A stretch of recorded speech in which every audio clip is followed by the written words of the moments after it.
There are novels that challenge your beliefs, and there are novels that challenge your ability to read at all. Wuthering Heights belongs to the second category. Most readers don't recoil from this book because it is violent, bleak, or cruel. They recoil because it refuses to perform one of the novel's most basic social functions. It does not help you make sense of human feeling in a way that feels survivable. When something goes wrong while reading Wuthering Heights, it isn't confusion in the ordinary sense. It's the suspicion that the book is not malfunctioning. You are. Not sadness, not tragedy. Disorientation. And that disorientation is not clumsiness or excess. It is the mark of an author who knows exactly how much disorder her vision requires. From the opening pages, Wuthering Heights violates the reader's trust, deliberately. Emily Brontë does not guide us into her world. She does not offer a stable voice, a moral orientation, or even a reliable emotional temperature. Instead, she gives us Lockwood, a narrator who consistently misunderstands what he sees and describes hostility as if it were an amusing inconvenience. Mr. Heathcliff forms a singular contrast to his abode and style of living. The language is polite, observational, almost playful. But nothing in the scene supports that tone. Violence hums beneath the surface, unnamed.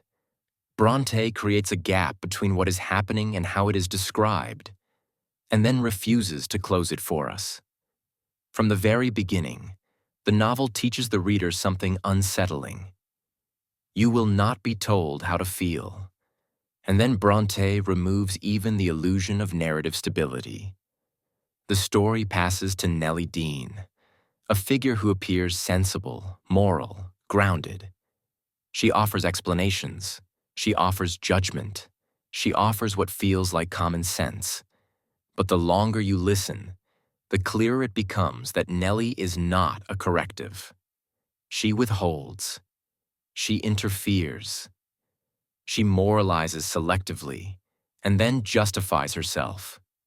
There is no neutral ground in this novel, no voice that stands above the events and tells you what they mean. Interpretation itself becomes unreliable. This is why Wuthering Heights feels wrong, and why its greatness becomes visible so early. Brontë does not merely depict cruelty. She refuses to frame cruelty as an exception. The discomfort is not a byproduct. It is the design. That design becomes unmistakable in the novel's emotional language. Brontë does not write in increments. Her characters do not approach feeling cautiously or grow into it. They speak in absolutes, metaphors of permanence, extinction, inevitability. When Catherine explains her love, she does not speak of affection or preference.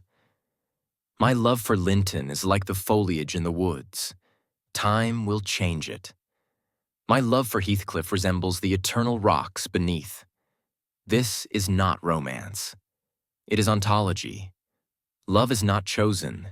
It is not improved by understanding. It exists as a fact of nature, older than society, older than morality, and indifferent to consequence.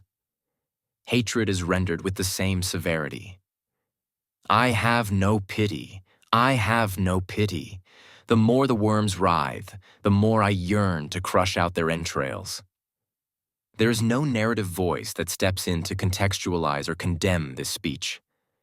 Brontë allows it to stand undiluted. The effect is claustrophobic.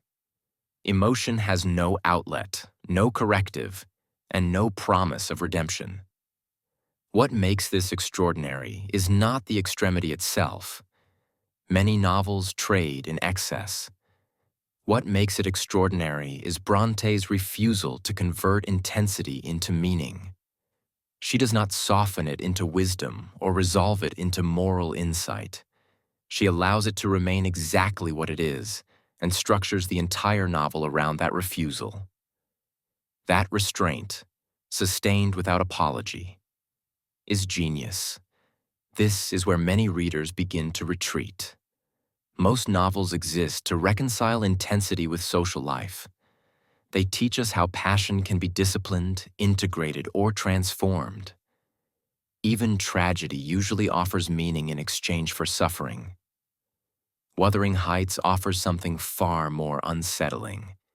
It suggests that certain forms of human intensity are fundamentally incompatible with civilization, and that civilization itself may be the distortion. Catherine does not imagine a future. She imagines disappearance. I wish I were out of doors. I wish I were a girl again, half savage and hardy and free. Freedom exists only in the past, or outside the human world entirely. The language forecloses forward motion. There's no vision of growth here, only enclosure. That enclosure saturates the novel's imagery. Illness, burial, confinement, locked rooms, exposed houses, even the landscape refuses consolation. The moors are vast but not liberating. Wuthering Heights itself is defined by exposure. Wuthering being a significant provincial adjective, descriptive of the atmospheric tumult to which its station is exposed.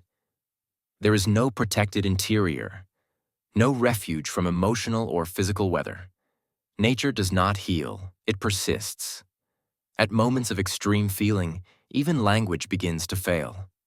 Catherine's ghost does not speak in memory or explanation. Let me in, let me in.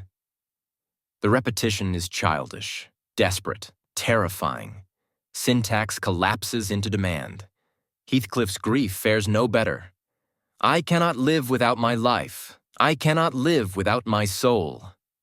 This is not rhetorical flourish. It is linguistic breakdown.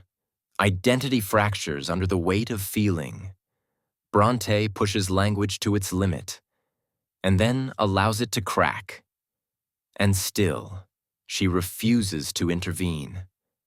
There is no final moral accounting that redeems what we've witnessed. Even the novel's closing gesture toward peace feels imposed rather than earned.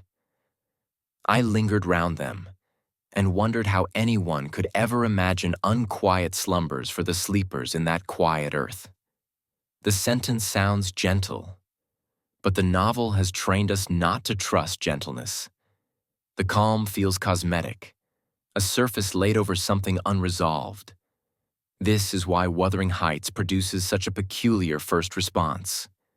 Not grief, not admiration, but disbelief.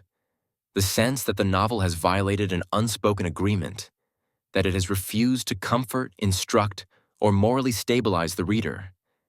And then, slowly, another realization sets in. Nothing here is accidental. The confusion is intentional. The disorientation is structural. The bleakness is not a lack of control. It is control exercised without mercy.